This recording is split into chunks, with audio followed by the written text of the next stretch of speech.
பேர்லை நேயர்களுக்கு வணக்கம். இன்றைய நேர்காணலில் பத்திரிகையாளர் திரு சத்யராஜ் அவர்கள் இணைந்திருக்கிறார். அவரோடு பேசலாம். சார் வணக்கம். சார் வணக்கம். ராகுல் காந்தி அவர்கள் தேர்தல் ஆணையத்தை பற்றி நிறைய குற்றச்சாட்டுகளை முன் வச்சுட்டு இருக்காரு. இப்போது கடந்த வாரத்தில் கூட ஒரு ப்ரெஸ் மீட்டை வச்சு கர்நாடகா மாநிலத்தில் ஆலன் தொகுதியில் எப்படியெல்லாம் முறைகேடு நடந்துச்சுன்னு சொல்லி ப்ரெஸ் மீட்டில் பேசியிருந்தார். இந்த சமயத்தில் இப்படி தொடர்ச்சியான குற்றச்சாட்டுகள் வந்துட்டு இருக்கிற சமயத்தில் ராகுல் காந்தி முடக்கத்துக்கான வேலைகள் போயிட்டு இருக்கிறதா சில செய்திகள் பார்க்க முடிஞ்சுது. குறிப்பாக அவர் இந்திய ஸ்டேட்டுக்கு எதிராக பேசியிருக்கிறாருன்னு சொல்லி அக்டோபர் 1 அவருக்கு எதிராக கேஸ் வரப்போகுதுன்னு சொல்கிறாங்க. இன்னொரு பக்கம் ஜென்சி, அதாவது நேபாளத்தை குறிப்பிட்டு அந்த மாதிரியான ஒரு போராட்டத்தை தூண்டுறாரு அப்படின்னு சொல்லி அவர் மேலே குற்றச்சாட்டுகள் வைக்கிறாங்க. இந்த விஷயங்கள் எப்படி பார்க்குறீங்க? இல்லை, அதான் அவர் தேர்தல் ஆணையத்தை அம்பலப்படுத்துகிறார். அவர் பயன்படுத்தின வார்த்தை ரொம்ப ஷார்ப்பான வார்த்தை, டெஸ்ட்ராயிங் த டெமோக்ரஸி. அது வந்து இந்தியன் டெமோக்ரஸி ரெப்ரசன்டேட்டிவ் பாலிடிக்ஸை, தேர்தல் ஜனநாயகத்தை ஒட்டுமொத்தமாக குழி தோண்டி புதைக்கிறார்கள் தேர்தல் ஆணையம். ஞானேஷ்குமார்ங்கிற வார்த்தையை அவர் பயன்படுத்துகிறார், பேரையே பயன்படுத்துகிறார். இப்போ இதை வந்து எப்படியாவது மடமாற்றணும் அப்படிங்கிறதுக்காக தொடர்ச்சியாக வந்து பாஜக தரப்பிலிருந்து பல்வேறு முயற்சிகளை பண்ணிகிட்டே இருக்கிறாங்க. அதில் வந்து ரொம்ப முக்கியமான 2 முயற்சியாக நான் இதை பார்க்குறேன். ஒன்று, இந்த ஜட்ஜெட் பற்றி அவர் பேசினார் அப்படின்னு சொல்லி அவர் மேலே வந்து ஒரு பெரிய புகார் எழுப்புறது. 2வது, அக்டோபர் 1 வரக்கூடிய வழக்கு. முதல்ல இந்த ஜென்செட் பற்றியான பிரச்சனை வந்து நிஷ்காந்த் துபே ஆரம்பிக்கிறாரு. இப்போ பார்த்திங்கன்னா நேத்திக்கு அனுராக் சிங் தாக்கூர், இப்படி எல்லாருமே வந்து பேச ஆரம்பிக்கிறாங்க. அவர் சொன்ன விஷயம் என்ன அப்படின்னா, அந்த ஓட்சோரி அப்படிங்கக்கூடிய நடக்குது இல்லையா, இதிலிருந்து இந்தியாவினுடைய அரசியலமைப்பு சட்டத்தை பாதுகாப்பதும் இந்தியாவினுடைய டெமோக்ரஸியை பாதுகாக்கிறதும் கான்ஸ்டியூஷனை பாதுகாக்கிறதும் ஜென்செட் அவங்களுக்கு ஒரு பங்களிப்பு இருக்கிற மாதிரி அவர் தான் அவர் ட்விட்டில் போடுறாரு. ஆனால் இவங்க என்ன பண்ணுறாங்க அப்படின்னா, பங்களாதேஷில் இருந்த மாதிரி நேபாளில் மாதிரியான ஒரு பெரிய கலவரத்தை தூண்ட ராகுல் காந்தி முயற்சி பண்ணுறாரு அப்படிங்கிற நரேஷன் இவங்க எந்த போராட்டம் தான் ஜென்சி இருக்க தான் போகிறாங்க. ஆமாம், ஆக்சுவலி இதுக்கு முன்னாடி பார்த்தீங்கன்னா 2023 நினைக்கிறேன், அவர் டெல்லி யூனிவர்சிட்டியில் இருக்கக்கூடிய ஒரு ஹாஸ்டலில் போய் சாப்பிட்றாரு ராகுல் காந்தி. ஒரு கேஷுவலாக ஒரு அவரே போட்டிருப்பார், ஒரு சிட் சாட் வித் ஜென்செட் அப்படின்னு போட்டிருக்காரு. அதாவது இந்த இளைஞர்கள் 1995க்கு பிறகு 2010-15 இடைப்பட்ட காலகட்டத்தில் 10-15க்குள்ளே இருக்கக்கூடிய காலகட்டத்தில் இருக்கக்கூடிய இளைஞர்கள், அந்த இளைஞர்களோடு நான் உரையாடி கொண்டிருக்கிறேன் டெல்லி யூனிவர்சிட்டியில் அப்படின்னு ஒரு வீடியோவே போட்டிருக்கிறார். எப்போ 23 அந்த வார்த்தையை பயன்படுத்தியிருக்காரு. அது மட்டும் இல்லாமல் காங்கிரஸில் இருக்கக்கூடிய சில ஹேண்டில்ஸில் இந்த டெமோக்ரஸி பற்றியெல்லாம் பேசும்போது ஜென்செட் அப்படிங்கிற வார்த்தை நிறைய இடத்துல வந்து பயன்படுத்தப்பட்டிருக்கு. ஸோ ஏற்கனவே அவங்க ஜென்செட்டுங்கிற வார்த்தையை பயன்படுத்துகிறாங்க. இதில் கூட என்ன ராகுல் காந்தி சொல்கிறார் அப்படின்னா, இந்தியாவில் இருக்கக்கூடிய இளைஞர்கள், அதே மாதிரி மாணவர்கள், ஜென்செட் இவங்க தான் வந்து டெமோக்ரஸியை பாதுகாத்தாகணும், கான்ஸ்டியூஷனை பாதுகாத்தாகணும் அப்படின்னு சொல்லி அவங்க முன் வரணும் அப்படிங்கிற மாதிரியான ஒரு டிக்ளரேஷன் அவர் சொல்கிறார். பட் இதை எடுத்து வச்சுட்டு அதை அப்படியே இவங்க மாற்றுறாங்க. இப்போ நிஷ்காந்த் துபேலாம் பேசும்போது என்ன சொல்கிறார் அப்படின்னா, பங்களாதேஷில் நடந்தது இஸ்லாமிய ஆட்சியை கொண்டு வரணும் அப்படிங்கிறதுக்காக நடந்த போராட்டம், நேபாளில் நடந்தது கம்யூனிஸ்ட் ஆட்சி தூக்கி போட்டு ஹிந்து ஆட்சி கொண்டு வரதுக்காக ஒரு போராட்டம், ஹிந்து ஆட்சியை கொண்டு வரதுக்கான ஒரு போராட்டம், அது மாதிரி ஒரு போராட்டம் வந்து, அதாவது ஹிந்து ராஷ்டிராவை உருவாக்குறதுக்கான போராட்டம் கொண்டு வந்தால் நீங்கள் ஏற்றுக்குவீங்களா அப்படிங்கிற மாதிரி அது ஒரு மதச்சாயத்தோடு பங்களாதேஷ் போராட்டத்தையும் நேபாள் போராட்டத்தையும் அவர் வந்து முழுமையாக வந்து சித்தரிக்க முயற்சி பண்ணுறாங்க. இப்போ நேபாளில் நடந்த போராட்டம் நிறைய கான்ஸ்பிரசியான ஒரு விஷயம். இப்போ நேபாளில் வந்து இடதுசாரி அரசாங்கத்தை தூக்கி போட்டு சோஷியல் மீடியாவை பேன் பண்ணதுக்காக ஒரு புரட்சியா? ஸோ ஆரம்பத்தில் சோஷியல் மீடியாவை பேன் பண்ணதுக்காக தான் வந்துச்சு அப்படின்னு சொல்கிறாங்க. அதுக்கு பிற்பாடு நாங்கள் கரப்ஷனுக்கு எதிராக இருக்கிறோம், நாங்கள் வந்து ஒரு டைனாசிட்டி பாலிடிக்ஸ் எகெயின்ஸ்டாக இருக்கிறோம் அப்படின்னு சொல்லி ஒரு பெரிய கலவரம் பண்ணி, அது நம்ம எல்லாருமே பார்த்தோம். பாராளுமன்றத்திலேருந்து கோர்ட்லேருந்து ஒரு ஹில்டன் ஹோட்டல், காத்மண்டுவோட ஹில்டன் ஹோட்டலே எரிச்சிட்டாங்க. ஸோ இப்போ இது எல்லாமே வந்து ரொம்ப மோசமான பாதிப்பை நேபாளில் ஏற்படுத்துச்சு. இதுக்கு காரணமே ஆர்எஸ்எஸ்னுடைய கை இருக்குமோ அப்படின்னு ஒரு சந்தேகத்தை அவர் எழுப்புறாங்க. ஏன்னா அங்கே வந்து ஹிந்து மன்னராட்சியே சரி அப்படின்னு பேசுகிறான். புரட்சிக்கு பிறகு மன்னராட்சி சரின்னு பேசக்கூடிய முதல் புரட்சியாக இருக்குது நேபாள். அது நமக்கு ஒரு பெரிய சந்தேகத்தை எழுப்புது. அதே மாதிரி பங்களாதேஷ் போராட்டத்தை பொறுத்த வரைக்கும், அந்த பங்களாதேஷுங்கிற நாடை உருவாக்குன தலைவருடைய சிலையவே உடச்செறிகிற அளவுக்கு வந்து இருக்குது அப்படின்னா அதில் வேறு ஏதோ அஜெண்டா இருக்குது அப்படிங்கிறத பார்க்க, அந்த போராட்டத்தோடு ராகுல் காந்தி பேசுகிறத கம்பேர் பண்ணுறது அப்படிங்கிறது நியாயமே இல்லாத ஒரு விஷயம். ராகுல் காந்தி ஏற்கனவே வந்து ஜோடோ யாத்திரை நடத்தியிருக்கிறாரு.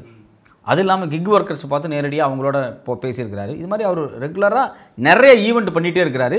அவர் ஜென்செட்டுங்கிற வார்த்தையை இதுக்கு முன்னாடி சில இடத்துல பயன்படுத்தியிருக்கிறார். அவர் பயன்படுத்தாமல் இருந்தாலும் அவர் இருக்கிறது முழுக்க ஜென்செட்டோட தான் இருக்கிறார். அவர் இளைஞர்களோட தான் அவர் பேசிக்கிட்டே இருக்கிறார். ஆனால் இவங்க திட்டமிட்டு ஒரு ஒரு ஃபால்ஸ் ப்ரொபகேண்டாவை வந்து ரொம்ப வேகமாக பரப்புகிறாங்க. அதில் குறிப்பாக பார்த்தீங்க அப்படின்னா, நிஷ்காந்த் துபேல என்ன சொல்கிறார் அப்படின்னா, ராகுல் காந்தி, நேருஜி, இந்திரா காந்திஜி, ராஜீவ்ஜி, ராகுல்ஜி அப்படின்னு சொல்லி உங்களுடைய டைனாஸ்டிக் பாலிடிக்ஸை தான் வந்து எதிர்ப்பாங்க அப்படிங்கிற மாதிரி ஒன்று வைக்கிறாரு.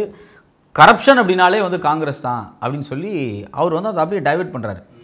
நமக்கு வெளிப்படையான ஒரு கேள்வி என்ன அப்படின்னா, டைனாஸ்டிக் பாலிடிக்ஸ் அப்படிங்கிறத தாண்டி இப்போ நேரு வந்து அவருடைய காலத்தில் இந்தியாவினுடைய அடிப்படையான எல்லா கட்டமைப்பையும் உருவாக்கியவர். இந்தியா வந்து ஒரு பெரும் பஞ்சத்துக்கு பிறகு ஒரு தேசம் உருவாகுது. நீங்கள் 1960லேயும் பஞ்சம் தான், 50லேயும் பஞ்சம் தான் இந்தியாவில்.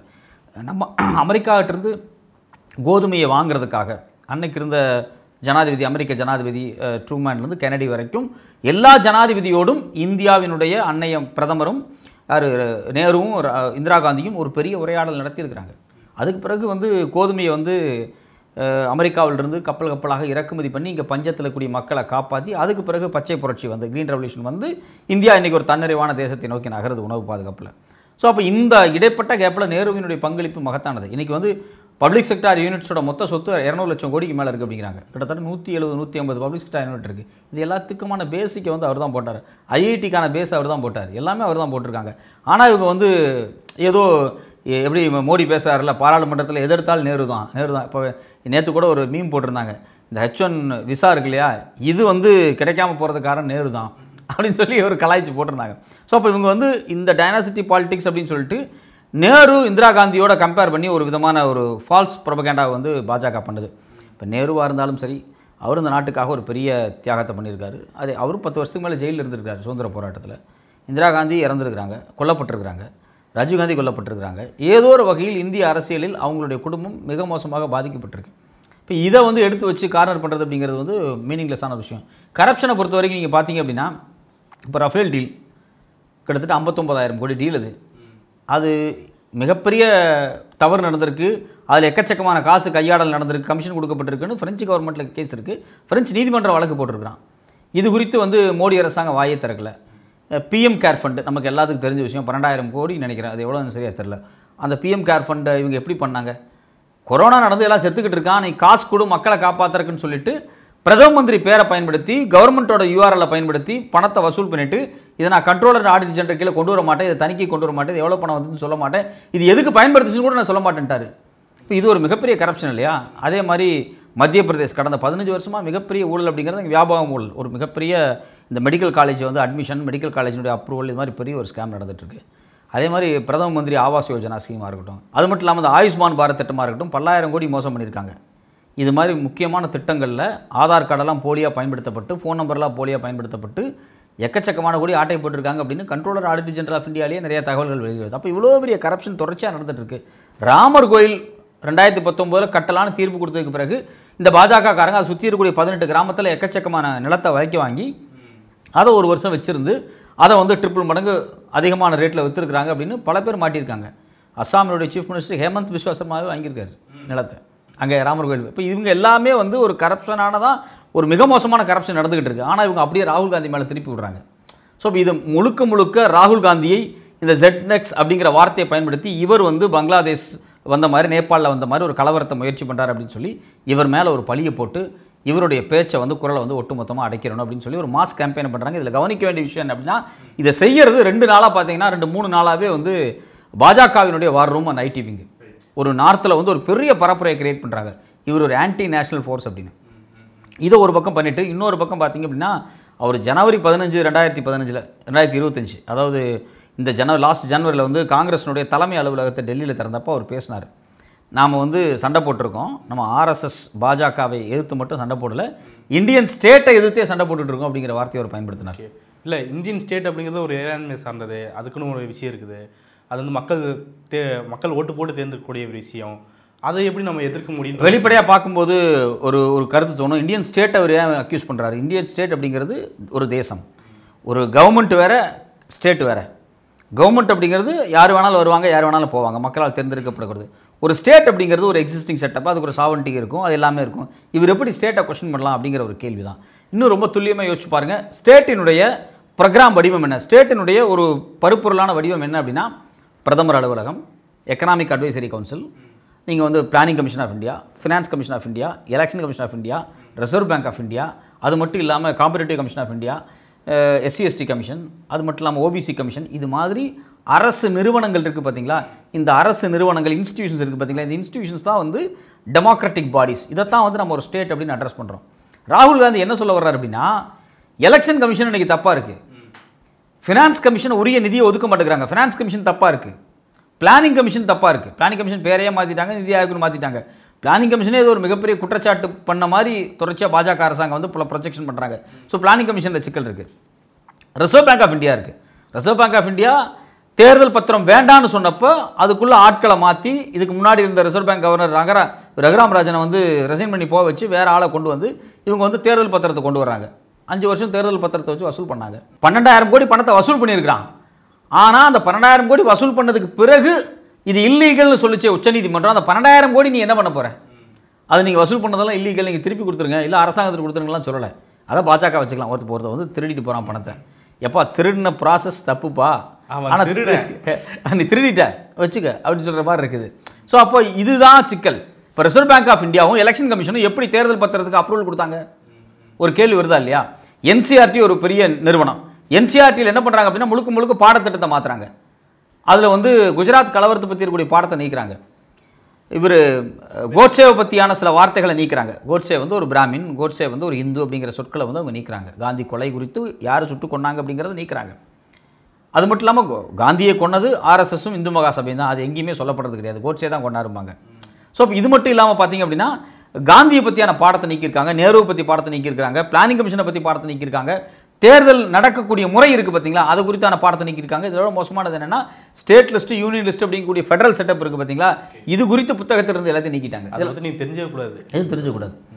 அப்போது என்சிஆர்டி தப்பு பண்ணுது, தேர்தல் ஆணையம் தப்பு பண்ணுது, ரிசர்வ் பேங்க் ஆஃப் இந்தியா தப்பு பண்ணுது.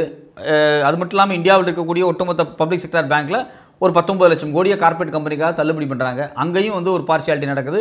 காம்படிட்டிவ் கமிஷன் ஆஃப் இந்தியா அதானிக்கு ஆதரவாக அப்படி செயல்பட்டுக்கிட்டு இருக்காங்க. அவருக்கு தான் எல்லா டெண்டரும் போகிறதுக்காக செயல்படுறாங்க.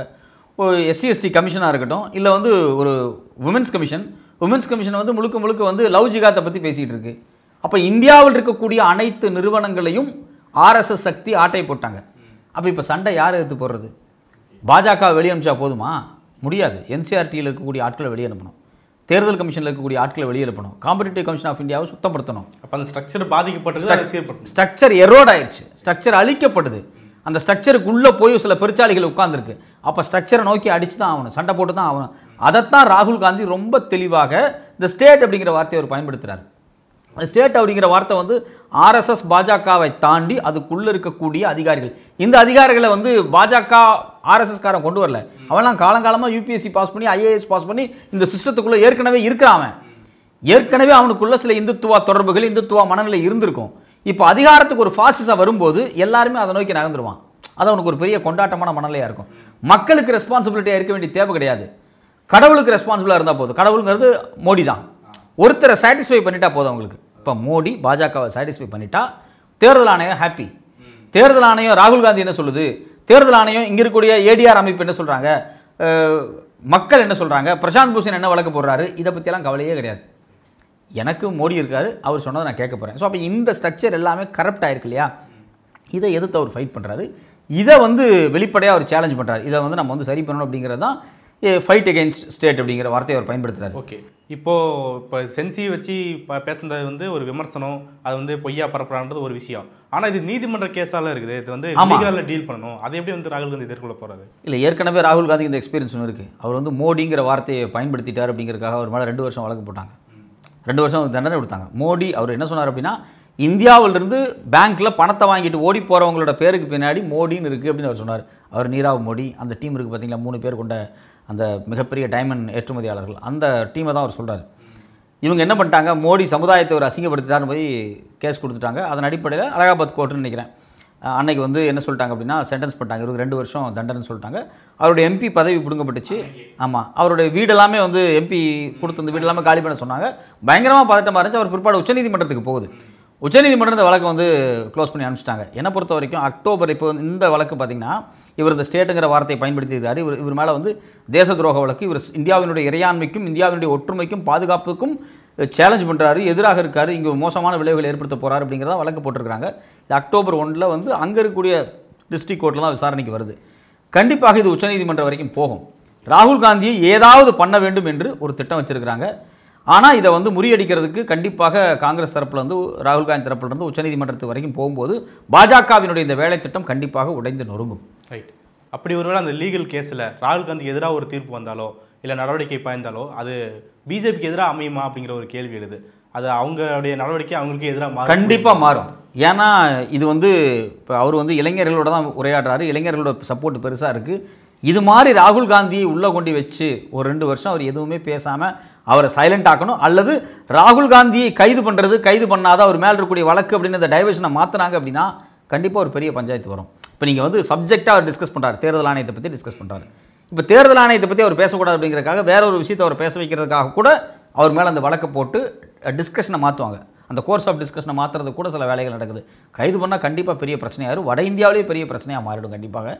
இப்போ பார்த்தீங்கன்னா அதானி வந்து பீகாரில் வந்து அவருக்கு வந்து ஒரு ரூபாய்க்கு கிட்டத்தட்ட 1000 ஏக்கர் நிலத்துக்கு மேலே கொடுத்துட்டாங்க. அதுக்கு எதிராக இன்றைக்கி வந்து காங்கிரஸ் அங்கே போராட்ட துவங்கியிருக்கிறாங்க.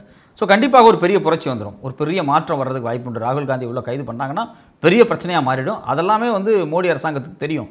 அதனால் இவங்க என்ன பண்ணுவாங்க, இந்த விஷயத்தை வந்து இழுத்தடிச்சு அவரை ஏதாவது ஒன்று பண்ணி அவர் உளவியலாக வந்து அவரை வந்து சோர்வடைய செய்யணும் அப்படின்னு நினைப்பாங்க.